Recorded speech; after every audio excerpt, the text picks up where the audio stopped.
come in. Come in. May I come in, sir? Please come. Please close the door properly. Good afternoon, sir. Good afternoon. Please take your seat. Thank you, sir. આપ આપનું mask કાઢી શકશો. Thank you, sir. આપનો પરિચય આપો. Sir, મારો code IAO 912 છે. મેં મારું ગ્રેજ્યુએશન મિકેનિકલ એન્જિનિયરિંગમાંથી કર્યું છે. હાલમાં સર હું અત્યારે રાજ્યવેરા નિરીક્ષક સ્ટેટ ટેક્સ ઇન્સ્પેક્ટર તરીકે ફરજ બજાવી રહ્યો છું. સર, ગઈ GPSCની પરીક્ષામાં ક્લાસ વર્ગ 1-2ની પરીક્ષામાં ફૂડ એન્ડ સિવિલ સપ્લાય ડિપાર્ટમેન્ટમાં આસિસ્ટન્ટ ડિરેક્ટરની પોસ્ટ પર મારી પસંદગી થયેલ છે. સર, મારા first 3 preferences deputy collector, DYSP અને assistant commissioner of state tax છે. અને સર, મારી હોબી ક્રિકેટ જોવું અને ક્રિકેટ રમવું છે. ઓકે. ક્રિકેટ ઉપરની 3 મૂવીઝના નામ આપો. સર, એક તો સર હમણાં જ રિલીઝ થયું કાલે ટેલર 83 કરીને. પછી સર MS ધોનીની એક ફિલ્મ હતી. સર, થર્ડ હું અત્યારે યાદ નથી કરી સર. કઈ વાંધો નહીં. MS ધોનીના મૂવીનું એક્ઝેક્ટ નામ શું હતું? MS Dhoni the untold story. Okay. ધારો કે આપ ડેપ્યુટી કલેક્ટર બનો છો, જી સર. તો આપ આપના એરિયામાં ક્રિકેટને કઈ રીતે પ્રમોટ કરશો? જી સર. સર, ક્રિકેટ રમવા માટે સૌપ્રથમ એક બેઝિક આવશ્યકતા હોય છે ઇન્ફ્રાસ્ટ્રક્ચરની. તો સર હું એવો પ્રયત્ન કરીશ કે જે મારો જે એરિયા મળ્યો છે મને જે ઉપજિલ્લો એમાં હું ક્રિકેટના પ્રમોશન માટે એક સારું ઇન્ફ્રાસ્ટ્રક્ચર તૈયાર કરું અને ઇન્ફ્રાસ્ટ્રક્ચર સાથે હું સારા કોચિસ અને સારા ટેલેન્ટને પારખવા માટે અને એમની જે એમને જે આગળ વધવા માટે એમને પૂરતી ટ્રેનિંગ મળી રહે એમાંનો પ્રયત્ન કરીશ. આ આપનો સેલ્ફિશ અપ્રોચ ના કહેવાય? આપને ક્રિકેટ ગમે છે એટલે આપ આપના એરિયામાં ક્રિકેટને પ્રમોટ કરશો. આપને એવું નથી લાગતું કે એ એરિયામાં કઈ રમતને પ્રમોટ કરી શકાય એવી પોસિબિલિટી છે? એ પોસિબિલિટી આપે જોવી જોઈએ અને એ રમતને પ્રમોટ કરવી જોઈએ, નહીં કે આપનો હોબી હોય ને આપને રમવા માટે અનુકૂળતા આપ કરી રહ્યા છો. આપનું શું માનવું છે? જી સર, એટલે હું ફક્ત ક્રિકેટને નહીં બધી રમતોને પ્રોત્સાહન આપવા. આપ એવું બોલ્યા નહીં સર. Sorry sir. ICCએ છેલ્લે જે રૂલ્સમાં ચેન્જ કર્યા એ કયા કયા ચેન્જ કર્યા? ICCએ તાજેતરમાં. હા, થોડા સમય પહેલા. Sorry sir. બેટ્સમેન શબ્દ જે છે એના બદલે હવે કયો શબ્દ વાપરવાની વાત આવી છે? બેટ્સમેનના સ્થાન પર. જી, કારણ કે હવે મહિલાઓ પણ ક્રિકેટ રમે છે, પેલું બેટ્સ વુમન કેવું એના કરતાં એક નવો શબ્દ બંને માટે કોમન વાપરવાની બાબત છે. આપને ખ્યાલ છે? સોરી સર, અત્યારે રિકોલ નથી કરી. બેટર શબ્દ ઓકે. એવું કંઈ વાપરવાની વાત આવી છે? Yes sir. DRS શું છે? સર, એ ડિસિઝન રિવ્યૂ સિસ્ટમ છે કે જેમાં અમ્પાયરના જે ડિસિઝન છે એને ચેલેન્જ કરવામાં આવે છે. એમાં પણ ICCએ કંઈ ચેન્જ કર્યો આપને ખ્યાલ છે? એમાં તાજેતરમાં સર. જી. Sorry sir. DLS શું છે? DLS. Sorry sir. Duckworth Lewis system, એના વિશે આપ શું જાણો છો? જી સર, એ ડકવર્થ લુઇસ સિસ્ટમ છે કે જ્યારે ખેલ ક્રિકેટ એ કોઈ પણ બાહ્ય પરિસ્થિતિ જેમ કે વરસાદના કારણે રોકાઈ જાય તો એના માટે એનું પરિણામ કેવી રીતે જાહેર થશે એ માટેની એક સિસ્ટમ છે જેને ડકવર્થ લુઇસ સિસ્ટમ કહેવામાં આવે છે. તમને એવું માનો છો કે સાયન્ટિફિક છે? સર, એ કહેવાય તો છે સાયન્ટિફિક, પરંતુ એમાં હજુ પણ ઘણા પ્રોબ્લેમ્સ રહેલા છે. તો આપના મતે એનાથી પણ વધુ સારી સિસ્ટમ કેવી હોય કે વરસાદ પડે ત્યારે શું કરવું જોઈએ? જી સર, હવે નવી ટેકનોલોજીસ આ રહી છે તો એનો ઉપયોગ કરીને, સારી ટેકનોલોજીનો ઉપયોગ કરીને એને વધારે ગેમ ફ્રેન્ડલી બનાવવી જોઈએ. જેમ કે સર અત્યારે ડેટા એનાલિસિસની અથવા આર્ટિફિશિયલ ઇન્ટેલિજન્સની એવી કોઈક નવી ટેકનોલોજીનો ઉપયોગ કરી શકાય કે જેનાથી ખેલને ફાયદો થઈ શકે. IPLના કારણે ભારતીય ક્રિકેટ ટીમને ફાયદો થયો કે નુકસાન થયું? જી સર, એવી રીતે જોવા જઈએ તો આપણને ફાયદો જ થયો છે. એ ક્રિકેટ નેશન તરીકે આપણને સારું ટેલેન્ટ અને ક્રિકેટને. મારો પ્રશ્ન આપે સાંભળ્યો નહીં. ભારતીય ક્રિકેટ ટીમને ફાયદો થયો કે નુકસાન થયું? ફાયદો થયો સર. ઓકે. અને ભારતીય ક્રિકેટને?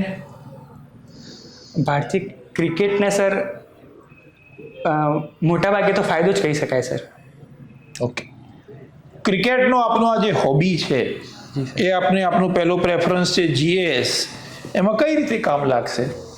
જી સર, ક્રિકેટ રમવાથી મેં જે અમુક ગુણ મારામાં જે આવ્યા છે, જેમ કે ટીમ વર્ક છે અને લીડરશિપ છે, એનાથી હું એ પોસ્ટ ઉપર સારી રીતે કાર્ય કરી શકીશ.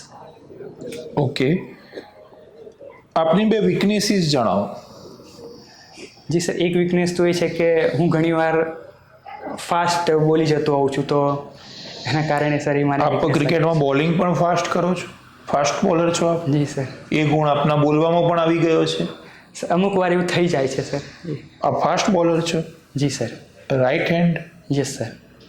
રાઈટ હેન્ડ ફાસ્ટ બોલર હોય ને ઓછા રનઅપથી બોલિંગ કરતા હોય એવા 3 બોલર્સના નામ આપો.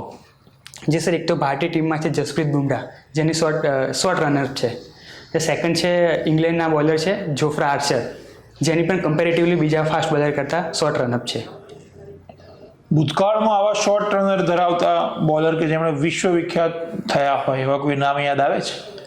જી સર, કપિલ દેવની પણ comparatively short run-up. Kapil Dev તો ઘણો લોંગ રનર લેતા, 83માં આપ જોશો જ. Yes sir. એ સિવાય વસીમ અકરમ, આવું કોઈ નામ સાંભળ્યું છે આપે? Yes sir. એમને બોલિંગ કરતા આપે જોયા છે? Yes sir. એમનો કેવું હતો રનઅપ? સર, એમનો શોર્ટ રનઅપ હતો. ઓકે, સારું. હા, તો આપની વીકનેસમાં એક આપ બહુ ઝડપથી બોલો છો. Yes sir. આપ એક જગ્યાએ ડેપ્યુટી કલેક્ટર છો યસ સર. અને આપ આપના નાયબ મામલતદારને બહુ જ એક જબરજસ્ત અગત્યની સૂચના ડિઝાસ્ટરને લઈને આપી રહ્યા છો અને આપ બહુ ઝડપથી બોલો છો. તાજેતરમાં આપણે ગામ ખાલી કરી દેવાનું છે અને આપના નાયબ મામલતદાર એવું સમજે છે કે ગામ ખાલી કરાવવાનું નથી અને પછી એ ગામ ખાલી કરાવતા નથી ને તાવતે જેવું વાવાઝોડું આવે છે, 56 લોકોના મૃત્યુ થઈ જાય છે. આના માટે આપ જવાબદાર કોને ગણશો? જી સર, અમારી વીકનેસ તો છે, પરંતુ હું ઘણા ખરા આન્સર હવે એને ઓવરકમ કરી ચૂક્યો છું. છતાં પણ જો એવું થઈ જશે તો સર હું ફીડબેક લેતો હોઈશ. હું જ્યારે એમને સૂચના આપીને ફીડબેક લઈશ ત્યારે પૂછીશ કે શું એ પ્રોસેસ કેટલે પહોંચી, અને મને એવું જાણવા આવશે કે એમણે મિસઅન્ડરસ્ટેન્ડિંગથી કંઈક જે મારો મતલબ હતો એને બીજી રીતે લીધો છે, તો એમને તરતથી સૂચના આપીશ કે જે મેં એમને ઓર્ડર આપ્યો છે એને સાચી રીતે. એવું થઈ શકે કે સૂચના આપ્યા બાદ કાઉન્ટર ક્વેશ્ચન્સ 4 પૂછી લેવાના, તો એ સૂચનાઓ બરાબર સમજ્યા છે કે નહીં એ ખ્યાલ આવી જાય. જી સર, ચોક્કસ. ફીડબેક લેવા સુધી શું કામ પહોંચવું છે? આપનું શું માનવું છે? જી સર, એ વધારે એક સારો ઉપાય છે. ઓકે. આપના જીવન પરત્વેનો ગોલ શું છે? જી સર, શોર્ટ ટર્મ ગોલ તો અત્યારે સિવિલ સેવામાં ચયન થઈને તો ઓલરેડી આપ થઈ ગયા છો assistant director food and civil સપ્લાયમાં. સિવિલ સર્વિસ જ છે. જી સર, હજુ ક્લાસ 1 તરીકે હું ચયન થવા માગું છું સર. ઓકે. જીવનમાં સંતોષ નામનું પણ કોઈ તત્વ હોવું જોઈએ? જી સર, હોવું જોઈએ. આપને કેમ નથી? જી સર, હજુ મને એવું લાગે છે કે હું આનાથી વધારે સારી રીતે એક્ઝામ આપીને હું હાયર પોસ્ટ લઈ શકું છું sir. What is the basic difference between civil service and administrative service? Answer me in English.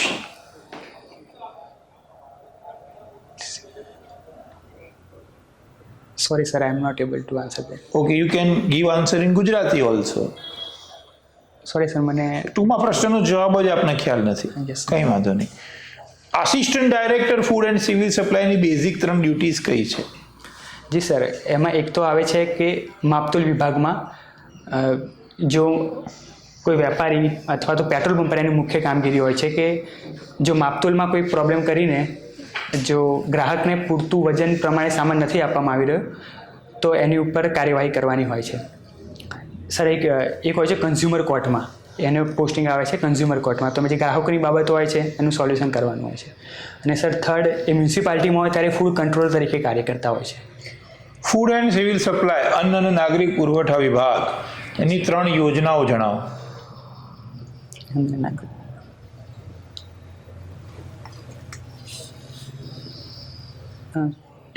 Sorry sir, અત્યારે આપ ત્યાં ક્લાસ 2 છો, ભલે આપનું આપ હાજર નથી થયા પણ આપને ખ્યાલ તો હશે એકાદ યોજના. એમએસપીની ખરીદી એટલે શું?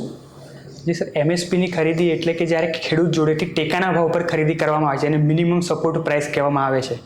એને MSP કહેવાય. આપનો વિભાગ કઈ કઈ કોમોડિટીની MSP હેઠળ ખરીદી કરે છે?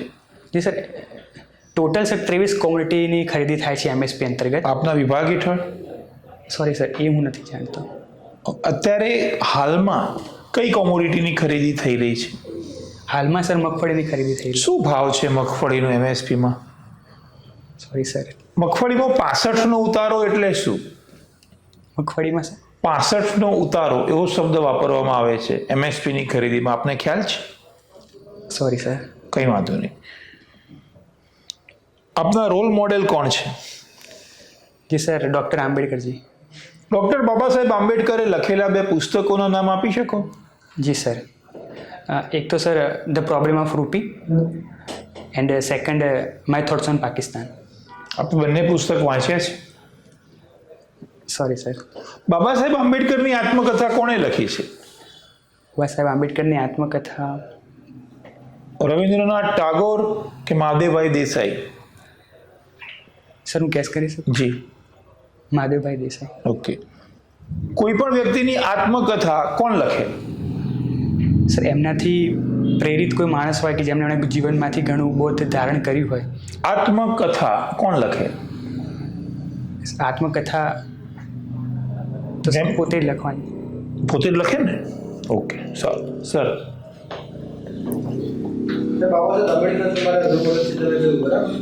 અત્યારે બાબા સાહેબ આંબેડકરને જનરલી લોકોનું પરસેપ્શન એવું થઈ ગયું છે કે એ દલિતોના નેતા ગણાય છે મોસ્ટલી. પણ બાબા સાહેબ આંબેડકર તમે યોગદાન જોવા જાઓ તો અતિશય વિશાળ છે. એમનું ભારતમાં આધુનિક ભારતના નિર્માણમાં એમના કંઈક તમે 3-4 સારા યોગદાન જણાવી શકશો બાબા સાહેબ આંબેડકરના? જી સર, એક સારા ઇકોનોમિસ્ટ પણ હતા. RBIની સ્થાપના કરવામાં પણ એમનો ઘણો મોટો ફાળો હતો સર. અને એક સારા પોલિટિકલ નેતા પણ હતા, જેના કારણે એમણે લોકોના ઉદ્ધારના પણ કાર્ય કર્યા હતા. અને સર એક પ્રોફેસર પણ હતા, જેના કારણે ઘણા વિદ્યાર્થીઓને એકેડેમિક કરિયરમાં આગળ વધવા માટે પ્રોત્સાહન આપ્યું હતું. પ્રબુદ્ધ ભારત તમે એવું નામ સાંભળ્યું છે? જી સર. મેગેઝિન ચલાવતા તે. જી સર. ક્યાં છે પ્રબુદ્ધ ભારત? જાણો છો આ વિશે કંઈ? Sorry sir. મહાડ સત્યાગ્રહ કેવું શબ્દ સાંભળ્યો? જી સર. મહાડ સત્યાગ્રહ શું હતો? જી સર, મહાર સત્યાગ્રહ એવું એમાં એવું હતું કે જે ગામ હતું મહાલ ગામ, ત્યાં જે દલિતોને જે ટેન્ક હતી પાણીની, એમાંથી એમને વંચિત કરવામાં આવ્યા હતા કે તમે ત્યાંથી પાણી નહીં ભરી શકો. તો સર એમણે એ સત્યાગ્રહ દ્વારા એમને પણ તે પાણીની પહોંચ સુધી સુનિશ્ચિત કરી હતી. બીજું યોગદાન જાણો છો બાબા સાહેબ આંબેડકરનું આધુનિક ભારતના નિર્માણમાં એવું કંઈ? આધુનિક સર જે બંધારણ સર એમનું એમને ભારત રત્ન આપવામાં આવે છે બાબા સાહેબ આંબેડકર? જી સર. ક્યારે મળે તો ખ્યાલ છે? 1990માં સર, મરણ ઉપરાંત. મરણ ઉપરાંત. Okay, fine. તમે એક્ટિવમાં છો બરાબર છે? જી સર. ઓકે. IGSTનો રાખવાનો પર્પઝ શું છે? સેન્ટ્રલ GST, સ્ટેટ GST સમજી શકાય છે. IGST કેમ રાખવામાં આવે છે? જી સર, આંતરરાજ્ય વેપાર થાય છે ત્યારે જે કરની વહેંચણી છે એ સુનિશ્ચિત કરવા માટે IGST કઈ રાખવામાં આવે થતી હોય છે કરની વહેંચણીમાં? પ્રોપોર્શન ખ્યાલ છે આપને? છે. જી સર, 50-50% હોય છે. 50% are you sure? Are you sure?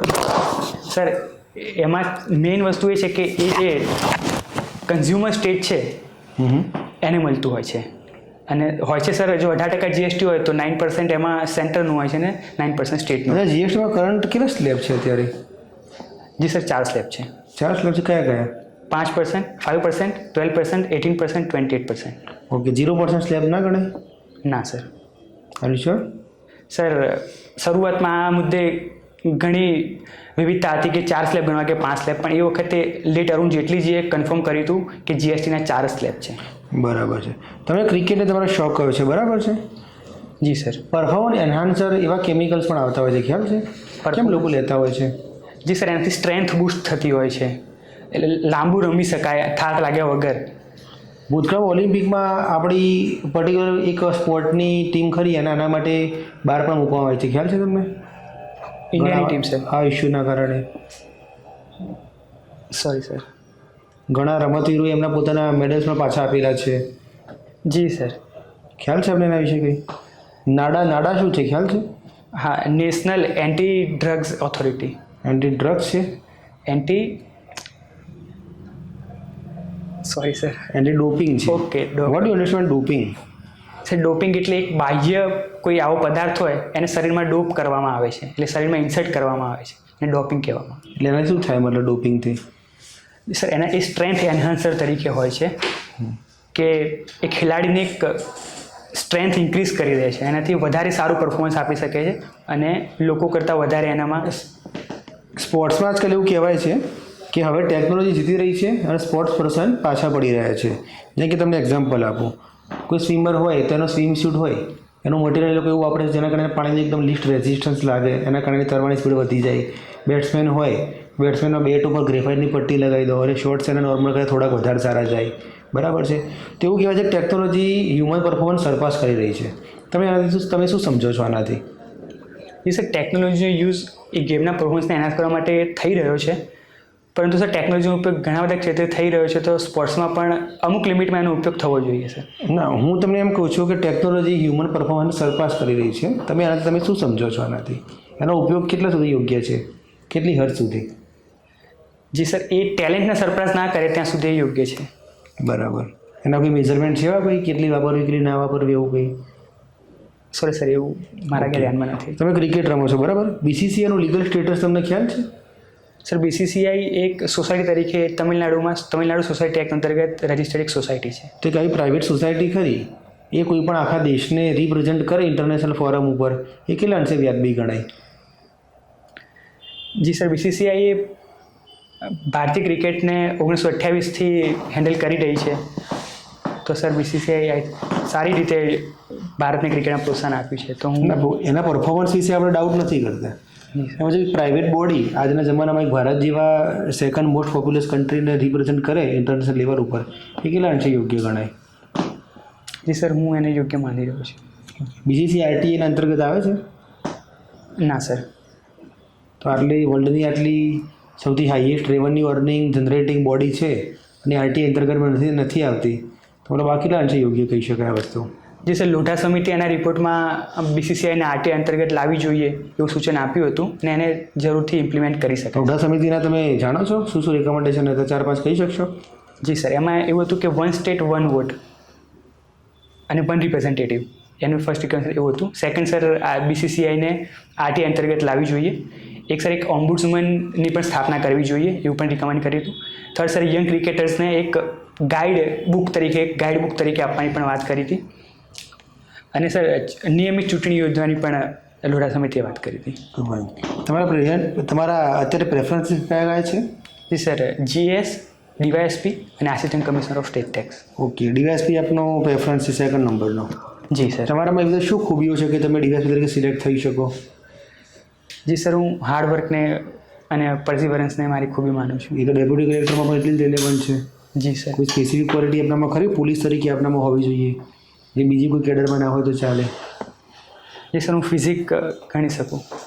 Okay, physique related ડીસીમાં physique ના હોય તો ચાલે? નહીં સર, ડીસીમાં ફિઝિક જોઈએ, પરંતુ વધારે રિક્વાયરમેન્ટ ડીવાયએસપીમાં હોવી જોઈએ. Okay, fine. પોલીસ તરીકે મોબ કંટ્રોલ તમે સમજો? Mob control? Yes. Mob control શું છે? જી સર, જ્યારે મોટી ભીડ એકઠી થઈ જતી હોય છે. કેટલી મોટી? મોબમાં ક્રાઉડમાં શું difference? Sorry sir. Mob lynching તમે સાંભળ્યું છે? જી સર. મોબ લિન્ચિંગની ઘટના બને તો પોલીસ તરીકે તમારી શું જવાબદારી હોય? હવે તમારે શું કાર્યવાહી કરવાની થાય? તમારા વિસ્તારમાં મોબ લિન્ચિંગની ઘટના થાય, તમારે શું કાર્યવાહી કરવાની થાય, ખ્યાલ છે આપને?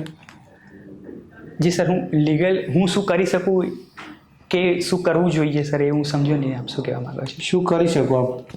જી સર, હું મોબ લિન્ચિંગની ઘટના થાય તો સૌ પ્રથમ તો એવો પ્રયત્ન કરીશ કે એના કોઈ રિપરકશન્સ ના થાય, કે બે જૂથ અથવા બે સમૂહ એકબીજાની સામે એક મોટા પાયા પર ના આવી જાય, એ મારો પ્રથમ પ્રયત્ન છે. અને સેકન્ડ સર, જે ભીડ દ્વારા મોબ લિન્ચિંગ કરવામાં આવ્યું છે એની સામે સખત પગલાં લઈશ. ઓકે. અત્યારે રિસેન્ટલી વિન્ટર સેશનમાં પાર્લામેન્ટમાં ક્રિપ્ટોકરન્સીનું બિલ આવવાનું છે એવી ચર્ચા અત્યારે ચાલે છે, બરાબર? જી સર. ક્રિપ્ટોકરન્સીના કારણે સરકારના ટેક્સ કલેક્શનમાં શું નકારાત્મક અસરો થઈ શકે?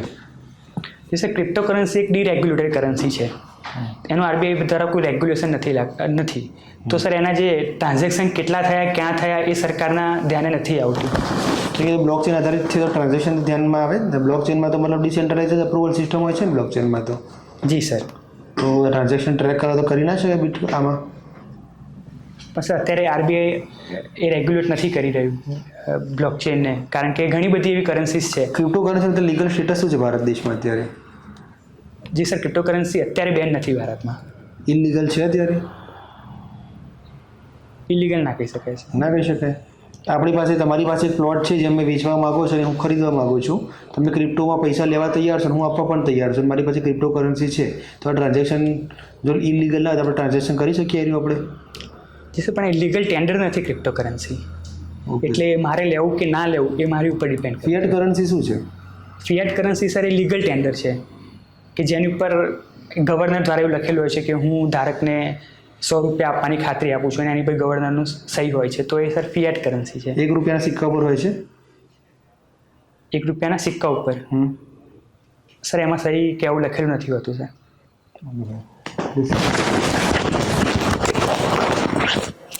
નોટો ચલણી નોટો કોણ બહાર પાડે? Sorry sir? ચલણી નોટ કોણ બહાર પાડે? ચલણી note sir Reserve Bank of India. Reserve Bank of India. કઈ ચલણી note Reserve Bank of India બહાર ના પાડે? સર ગેસ કરી શકું? આઈ થિંક સર 1 રૂપિયાની નોટ. 1 રૂપિયાની note. Reserve Bank of India કેટલા રૂપિયા સુધીની ચલણી નોટ બહાર પાડી શકે? સર એવું લોમાં લખ્યું છે કે નહીં એ વિશે હું જાણકાર નથી સર, કે એમાં મેક્સિમમ લિમિટ શું હોઈ શકે. અચ્છા. સિક્કા કોણ બહાર પાડે? સર હું જાણું છું ત્યાં સુધી આરબીઆઈ. કોઈન એક્ટ 2011 શું છે? Sorry sir. ઓકે. માર્ચ 2018ની આજુબાજુ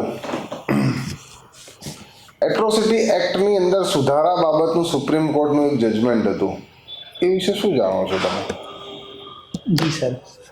સર એમાં જે એટ્રોસિટી કાયદાને થોડોક સુપ્રીમ કોર્ટ દ્વારા નરમ કરી દેવામાં આવ્યો હતો કે પહેલાં એ તપાસ ડીવાયએસપી કક્ષાના અધિકારીથી થતી હતી, પરંતુ એ પછી એની પીઆઈ કક્ષાના અધિકારી પણ કરી શકશે એવું સુપ્રીમ કોર્ટે કીધું હતું. આ ઉપરાંત સર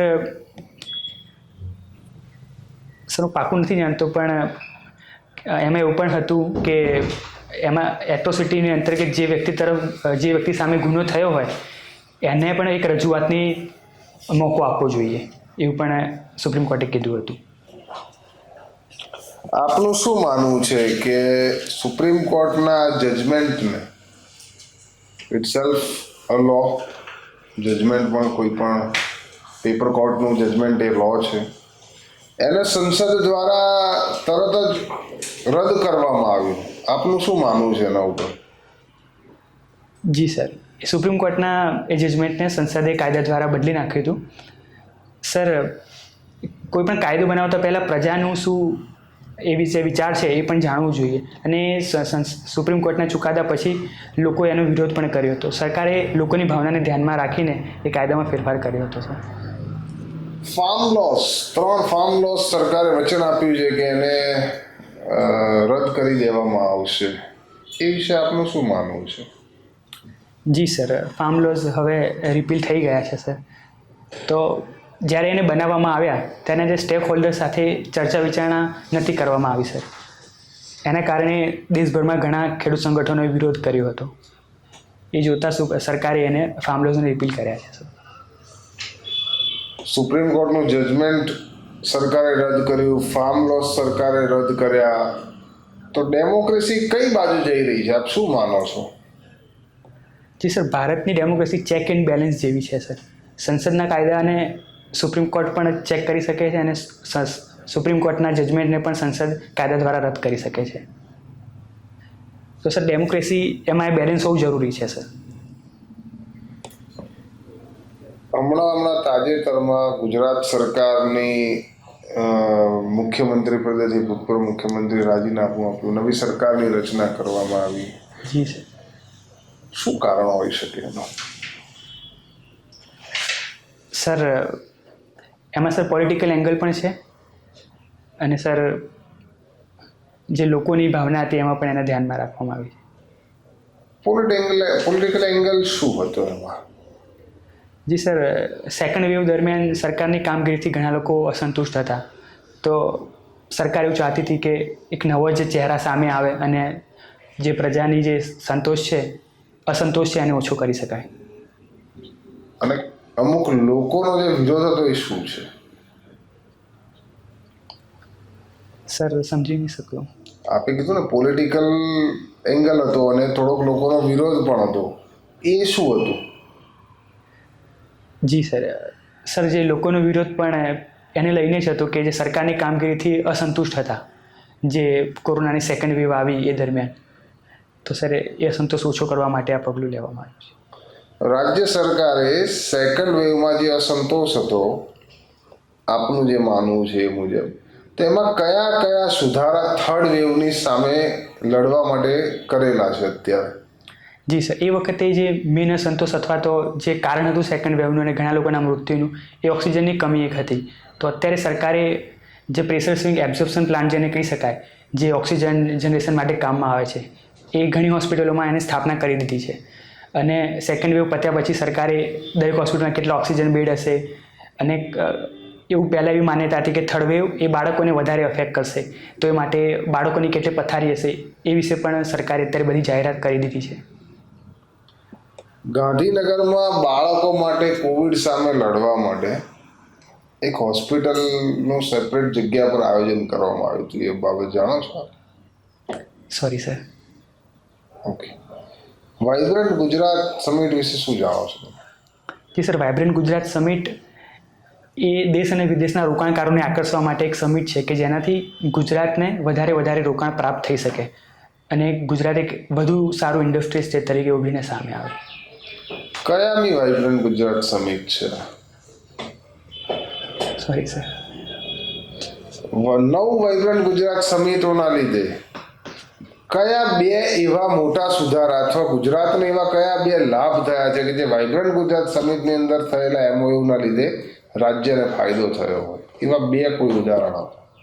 જી સર, એક તો સૌપ્રથમ હું રોકાણ કહીશ. ગયા વર્ષના રોકાણના ડેટામાં જોવા જઈએ તો ટોટલ જે ભારતને જેટલું રોકાણ પ્રાપ્ત થયું છે એમાંથી 37% રોકાણ ગુજરાતને પ્રાપ્ત થયું હતું. તો સર એ રોકાણ ઇન્વેસ્ટમેન્ટ સૌથી મોટો ફાયદો ગણી શકાય. સેકન્ડ છે સર એમ્પ્લોયમેન્ટ. એના કારણે જે ઇન્ડસ્ટ્રી સ્થાપવામાં આવી એના કારણે ગુજરાતનો અનએમ્પ્લોયમેન્ટ રેટ એ પૂરા દેશમાં સૌથી ઓછો છે. એનજીમેક શું છે? Sorry sir. એનજીમેક શું છે? સોરી સર, નથી જાણતું. ઇલેક્ટ્રોનિક વ્હીકલ પોલિસી સ્ટેટ ગવર્મેન્ટની છે, એના વિશે તમે શું જાણો? જી સર, ગુજરાત સરકારે ઇલેક્ટ્રિક વ્હીલને પ્રોત્સાહન આપવા માટે પોલિસી જાહેર કરી હતી, જેમાં ચાર્જિંગ સ્ટેશન સ્થાપવાની વાત હતી કે પેટ્રોલ પંપને પણ ચાર્જિંગ સ્ટેશન તરીકે કન્વર્ટ કરવામાં આવશે. કોમર્શિયલ બાંધકામો પણ ચાર્જિંગ સ્ટેશન બાંધી શકાશે. એમાં સર એક લક્ષ્ય રાખવામાં આવ્યું હતું કે આપણે 2 લાખ જેટલા ઇલેક્ટ્રિક વ્હીકલ્સને સડકો ઉપર ચાલતા જોઈ શકીએ એ માટેનું એમાં હતું. એમાં સર સબસિડી આપવાની પણ વાત હતી, જેમાં 2 વ્હીલર્સને 20,000 સુધી, 3 વ્હીલર્સને 50,000 સુધી અને 4 વ્હીલર્સને 1.5 લાખ સુધીની સબસિડી આપવામાં આવશે. આ બધી જ સબસિડી કેન્દ્ર સરકારની ફેમ યોજના ઉપરાંત આપવામાં આવશે. આપના દ્રષ્ટિકોણથી હજી કોઈ એક સુધારો ઇલેક્ટ્રોનિક વ્હીકલ પોલિસીમાં જે સ્ટેટ ગવર્મેન્ટે નથી કર્યો અને ઇલેક્ટ્રોનિક વ્હીકલ્સને પ્રમોટ કરવા માટે અને એન્વાયરમેન્ટના પ્રોટેક્શન માટે એક એવો સુધારો હજી એક મિકેનિકલ એન્જિનિયર તરીકે તમે શું આપો? જી સર, સરકારે વેચાણ કેવી રીતે વધારવું એની ઉપર ફોકસ કર્યું છે, પરંતુ રિસર્ચ એન્ડ ડેવલપમેન્ટ વધારવું એના ઉપર ફોકસ એમાં વધારે કરવું જોઈએ એવું માનું છું. કારણ કે ઇલેક્ટ્રિક વ્હીકલનું ઓછા ફરી રહ્યા છે એનું મુખ્ય કારણ છે એનો ભાવ, અને એનું કારણ છે કે એમાં પૂરતું રિસર્ચ એન્ડ ડેવલપમેન્ટ નથી થયું, જેના કારણે હજુ એનો ભાવ જે કન્વેન્શનલ વ્હીકલ્સ છે એના કરતાં વધારે છે. તો વધુ રિસર્ચ એન્ડ ડેવલપમેન્ટ દ્વારા એનો પ્રાઇસ ઓછી કરવાનો પ્રયત્ન કરવો જોઈએ. ઓકે. ઈ-વે બિલ શું છે? જી સર, ઈ-વે બિલ જ્યારે સામાન એક જગ્યાએથી બીજી જગ્યાએ ટ્રાન્સફર થાય છે તો એ ટ્રાન્સફર કરવા માટે એ ઈ-વે બિલ નીકળવાની જરૂરિયાત રહે છે. એમાં જે કોમોડિટીઝ છે એનો ઉલ્લેખ કરવાનો હોય છે અને ક્યાંથી એ બસ અથવા તો જે ટ્રક એ ક્યાંથી ઉપડી અને ક્યાં જઈ રહી છે એનો ઉલ્લેખ હોય છે. એક સીટીઆઈ તરીકે ઈ-વે બિલની જે વ્યાખ્યા છે એમાં એના નાણાંની મર્યાદા અથવા એના વિસ્તારની અથવા એના અંતરની મર્યાદા કંઈ છે, એવું કંઈ ઈ-વે બિલ તરીકે ખ્યાલ છે? જી સર, 50 કિલોમીટરની એની અંતરની મર્યાદા છે. અને સર હું પ્રાઇઝની મર્યાદા સર ગેસ કરી શકું? સર 1.5 લાખ, હું શ્યોર નથી સર. ઓકે. 50 કિલોમીટર કે 10 કિલોમીટર? જે હું જાણું છું ત્યાં સુધી 50 કિલોમીટર છે. ઓકે. આ જે રિટર્ન્સ ફાઇલ કરવાની સિસ્ટમ છે જીએસટીમાં, એ રિટર્ન્સના સિક્વન્શિયલ કેવી રીતે ગોઠવવામાં આવ્યા છે? સર સિક્વન્શિયલથી હું સમજી ના શક્યો. જીએસટીઆરના જે નંબર ઓફ જીએસટીઆર્સ છે એ કેવી રીતે ગોઠવવામાં આવેલા છે? ઓકે સર, એક GSTR 1 છે, GSTR 2 છે અને GSTR 3B છે. એટલે શું છે એની જી અંદર? સર. વનમાં શું છે? જી સર, ટુમાં 1 એ આઉટપુટ માટેનું હોય છે કે જે એક વેપારી સેલ કરે છે એ GSTR 1માં દેખાય છે, અને 2 એ સર એ ઇનપુટ માટેનું છે કે હું સેલ કરું અને મારામાં જે હું GSTR 1 ભરું અને જે સામેવાળો વેપારી છે એનામાં 2A એની જાતે એ 2Aમાં બતાવે છે, એટલે 2A ઇનપુટ માટેનું હોય છે. અને 3B સર એ ઓવરઓલ છે સર, એમાંથી એ લાયબિલિટી ઊભી કરવા માટે છે, ટેક્સ લાયબિલિટી એ 3B થી ઊભી કરવામાં આવે છે. એન્યુઅલ રિટર્ન કયા જીએસટીઆરમાં ભરવામાં આવે? GSTR 9 અંતર્ગત છે. 9 સુધી. રિવર્સ ચાર્જ મિકેનિઝમ શું છે? જી સર, રિવર્સ ચાર્જ મિકેનિઝમ જ્યારે એક અનરજિસ્ટર્ડ રજિસ્ટર્ડ ડીલરને જ્યારે સપ્લાય કરે છે ત્યારે એ જેનું બિલ ઓફ સપ્લાય છે એમાં જે ટેક્સ છે એ રજિસ્ટર્ડ ડીલર દ્વારા ભરવામાં આવે છે. આને રિવર્સ ચાર્જ મિકેનિઝમ કહેવામાં આવે છે. કોઈ એક વેપારી છે કે જે જીએસટીએનના ટર્નઓવરની મર્યાદાને ધ્યાને લેતા રજિસ્ટ્રેશન એની જરૂરિયાત નથી, એવો વેપારી કોઈ રજિસ્ટર્ડ એટલે કે મોટા વેપારીને માલ વેચે તો આના વેચાણનો ટેક્સ એ મોટો વેપારી ભરે, એને આરસીએમ પોલિસી જી કહેવાય. સર. શ્યોર? જી sir. Sir,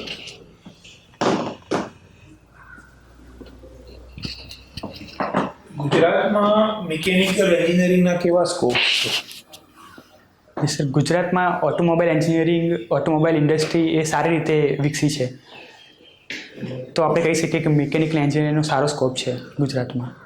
Tata nano plant બંધ થઈ ગયો, ફોર્ડ હવે કંઈક ના પાડે છે, તો શું તમે એને સારા સ્કોપ્સ ગણો છો? જી સર, હજુ પણ સુઝુકીનો અને ટાટાનો મેન્યુફેક્ચરિંગ ગુજરાતમાં થઈ રહ્યું છે.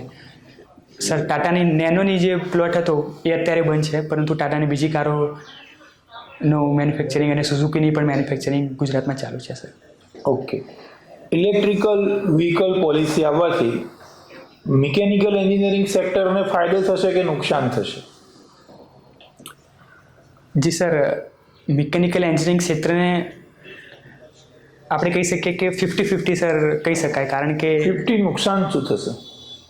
જી સર, એમાં જે આઈસી એન્જિન ક્ષેત્રે અથવા ટ્રાન્સમિશન ક્ષેત્રે જે પ્રોડક્શન અથવા જે એમ્પ્લોયમેન્ટ હતું એ સર ઓછું થશે.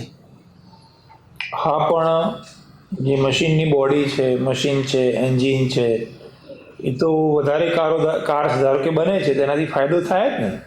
તમારું શું કહેવું છે? જી સર, અમુક ક્ષેત્રે ફાયદો જરૂરથી થશે. BS4 થી BS6 માં આપણે ડાયરેક્ટ જતા રહ્યા. BS5 એ શું ગુનો કર્યો? જી સર, BS5 એ ગુનો નહોતો કર્યો, પરંતુ આપણે જે 2015 અંતર્ગત પેરિસ સમજૂતી અંતર્ગત જે આપણે ટાર્ગેટ્સ રાખ્યા હતા એ અચીવ કરવા માટે આપણે BS5 થી પણ વધારે સ્ટ્રિંજન્ટ રેગ્યુલેશનની જરૂર હતી, એટલે આપણે સર BS4 થી BS6 તરફ સીધા જતા. COP 26 ની અંદર માનનીય પ્રધાનમંત્રીશ્રીએ કાર્બન એમિશનના સંદર્ભમાં શું સ્ટેટમેન્ટ આપ્યું છે? જી સર, પ્રધાનમંત્રીશ્રીએ 2070 અંતર્ગત એક નેટ ઝીરો એમિશનનું સૂત્ર આપ્યું છે. એ સિવાય સર બીજા 4 સૂત્રો પણ આપવામાં આવ્યા છે, જેમાં કાર્બનની ઇન્ટેન્સિટીને 45% સુધી 2030 સુધીમાં 45% સુધી ઘટાડવામાં આવશે.